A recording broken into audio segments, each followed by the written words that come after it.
Imagine pulling up to your family's sacred cabin. The one your grandpa built with sweat and stories. Only to find the door busted open like a cheap piñata, and inside, some punk kid treating it like his personal frat house.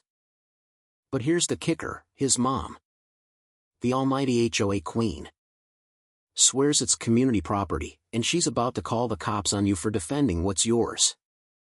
I never thought a place as peaceful as Willowbrook Estates could breed such petty tyrants. But that's suburbia for you, picture-perfect lawns hiding a minefield of nosy neighbors and absurd rules. My name's Alex Rivera. And I'd spent years biting my tongue in this gated slice of American dream, where the HOA dictated everything from fence heights to flowerpot colors. My wife, Maria, and I had escaped the city's grind for this, quiet streets. Kids biking without fear. In our little haven by Echo Lake, a rustic cabin passed down from my grandfather, who hammered every nail like it was a promise to future generations. It wasn't flashy. Just sturdy cedar walls, a creaky porch swing, and that unbeatable view of mist rolling off the water at dawn. We'd pour weekends into it, fixing leaks, brewing coffee that tasted like freedom, and swapping stories about Grandpa's old fishing tales. No HOA nonsense reached there, it was county land. Deed ironclad. A bubble where rules made sense. But in Willowbrook, whispers traveled faster than weeds grew. And soon enough, those whispers turned into outright lies about me, claims I was some shady hoarder, dodging community duties, all because I wouldn't bow to the board's endless fines. I kept quiet at first, watching from the sidelines, noting every smug glance at block parties. Patience. I told myself, let them dig their own graves. It started small. The kind of intrusion that makes you double-check your locks but not call the cops, yet. One crisp Saturday, Maria and I drove the winding road to the cabin, dreaming of a lazy barbecue, only to spot fresh tire tracks in the gravel drive. Probably just hikers, Maria muttered. But as we approached, there he was, Tyler, the entitled spawn of HOA President Karen Whitaker, lounging on our dock like he owned the deed. His sneakers dangled over the edge. A fishing rod, my fishing rod, propped beside him. "Hey, man," he called out casually as I stormed down the path. "Chill spot you've got here. Mom says it's open to residents, community perk or whatever." I froze, blood simmering. Community perk? This kid, barely out of high school, spouting his mom's gospel like it was law. "This is private property," I said evenly, pointing to the faded no trespassing sign Grandpa had nailed up decades ago. "Deed's in my name." "Get off." Tyler smirked, reeling in the line lazily. "Nah." Karen checked the maps. Lakes shared. Cabin's basically an extension. "Don't be that guy hoarding it all." Maria joined me, arms crossed. "Kid, pack up before we make this official." He shrugged, but eventually sauntered off, leaving behind a crumpled soda can like a territorial marker. We laughed it off that night over grilled steaks, nervous laughs, the kind that mask unease. But deep down, I knew this was no accident. Karen had been gunning for control ever since I skipped her mandatory neighborhood beautification meetings. Whispers at the grocery store confirmed it. Alex is hiding something out there, probably why he won't let anyone near. I stayed silent, documenting the can in my phone, watching how the lies festered like unchecked mold. The intrusion snowballed, each one more brazen, turning our sanctuary into a battlefield of passive-aggressive pettiness. A week later, we arrived to find candy wrappers littering the porch, muddy footprints tracking into the shed. And, get this, a makeshift sign Tyler had hammered up, "Willowbrook Fishing Spot, open to all." Maria's eyes narrowed. This is war. I nodded, snapping photos while Tyler and his buddies laughed from the lakeside, blasting tinny music from a speaker. Yo! Alex! Tyler yelled. Mom's got the bylaws on this, implied access rights. You're the one being antisocial. I marched over. Voice low but firm. Implied? That's code for made up. This land's been in my family since before your mom learned to wield a clipboard. Scram. His friends snickered. One muttering. Karen said he's just bitter 'cause he got fined for his ugly mailbox. They left. But not before flipping the bird. Back home in Willowbrook. The rumors amped up, neighbors shooting side eyes at barbecues. One even cornering me, heard you're blocking community land. Alex. Not cool. I smiled thinly. Check the county records sometime. But Karen was masterful at manipulation. Her polite emails laced with venom, Dear Mr. Rivera. As HOA president, I'm concerned about reports of restricted access to shared amenities. Cooperation benefits us all. Shared amenities? The cabin was 10 miles out. But she twisted it like a pretzel.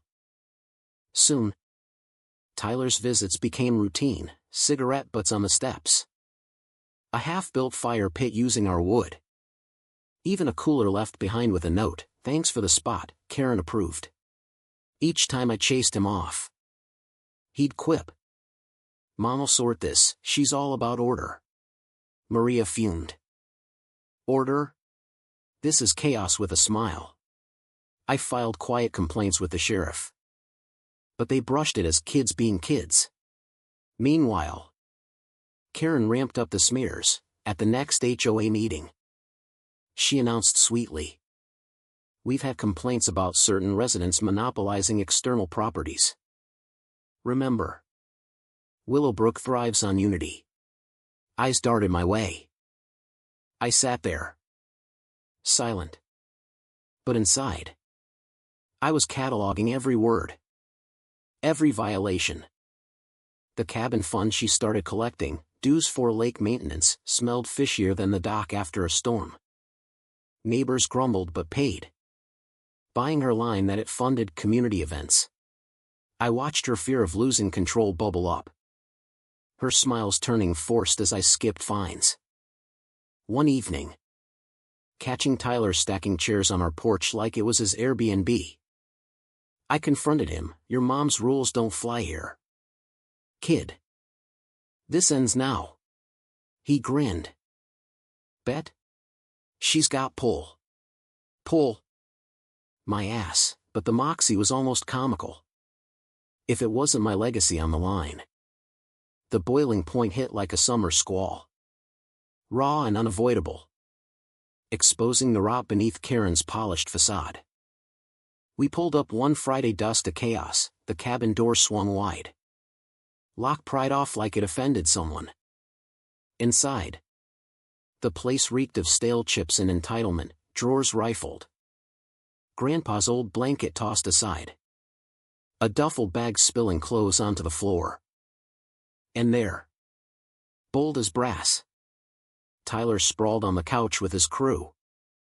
Munching snacks like squatters in a sitcom. What the actual hell? Maria exploded. Tyler sat up lazily.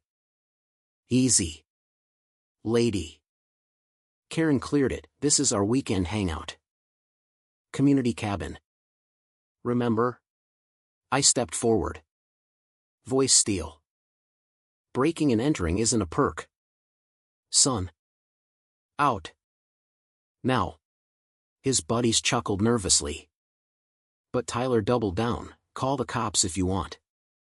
Mom says you're the trespasser here, hoarding what belongs to Willowbrook. Maria whipped out her phone. Dialing the sheriff while I blocked the door. Try me. They grumbled but filed out. Tyler muttering. Karen'll hear about this aggression. Here she did, next morning. She showed up at our Willowbrook home. Clipboard clutched like a shield. Voice dripping false civility. Alex. Maria. Let's discuss this rationally. Tyler has resident rights to that property, it's tied to our charter via lake adjacency.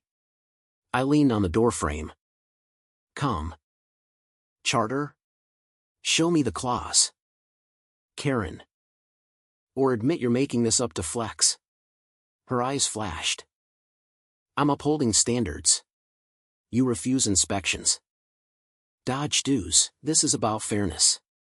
Maria cut in sharply. Fairness? Your kid vandalized our cabin. We have photos. Timestamps. This is criminal. Karen sniffed. Exaggeration. He's a good boy, you're the one causing division. But her poise cracked when I mentioned the cabin fund. Where's that money going? Anyway. Not to any lake I own. She flushed. That's internal, none of your concern. Oh. But it was. That night. We compiled evidence, photos. Receipts. Even neighbor chats admitting they'd paid into her phantom fund. Karen. Panicking. Flipped the script, calling the cops on us for harassment. Sirens wailed as she paced our lawn. Yelling into her phone, officers. This man's threatening my family over rightful access. He's unstable. Neighbors gawked. Her performance Oscar-worthy. When deputies arrived. She pointed dramatically. Arrest him, he's blocking community assets. I stood firm. Check the deed. Officers. And ask about her fund. One deputy raised a brow. Fund? Karen stammered. Irrelevant. But the tide shifted when Maria. Ever the planner. Handed over our folder. Here's proof, trespass. Lies. All of it. The deputies nodded. Then turned to Tyler. Who'd shown up smugly. Son. You're coming with us. Cuffs clicked.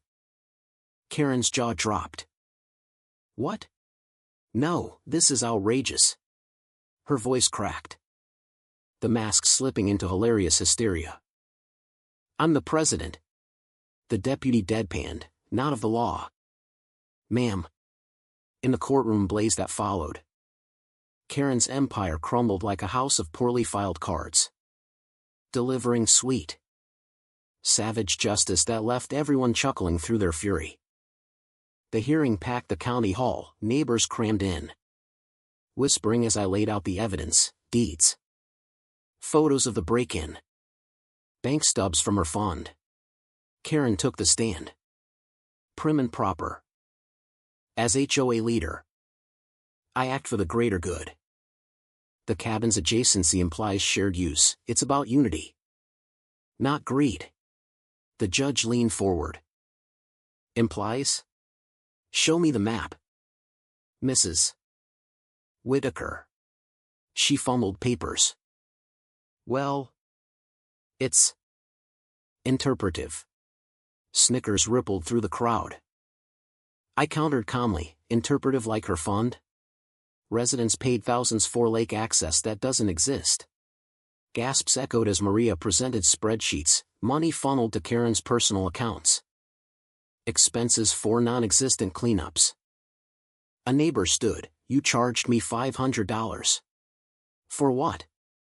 Your spa day. Karen blustered, misunderstanding. I reinvested in the community. But the auditor's report sealed it, embezzlement. Fraud. Zero receipts. The judge hammered, this isn't leadership, it's larceny. Case ruled for Mr. Rivera. HOA jurisdiction null. Referring you for prosecution. Karen's face twisted in shock. Her clipboard clattering. But. Standards. The room erupted in jeers. Board members resigning on the spot. We didn't know, one yelped. Distancing like rats from a sinking ship. Tyler. Facing juvie charges. Slouched defeated. Outside. Reporters swarmed Karen. Any comment on the fraud? She sputtered. Fake news. Pure comedy gold amid the chaos. Willowbrook buzzed with audits. Refunds. Lawsuits piling on. Karen's house went dark. Her car untouched. As kids mocked her with clipboard queen chants. We restored the cabin. Adding a trust for limited access, on our terms. Transparent. No more delusions.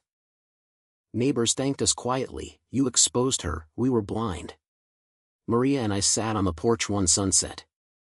Toasting. Feels right again, she said. I nodded. Grandpa's legacy intact.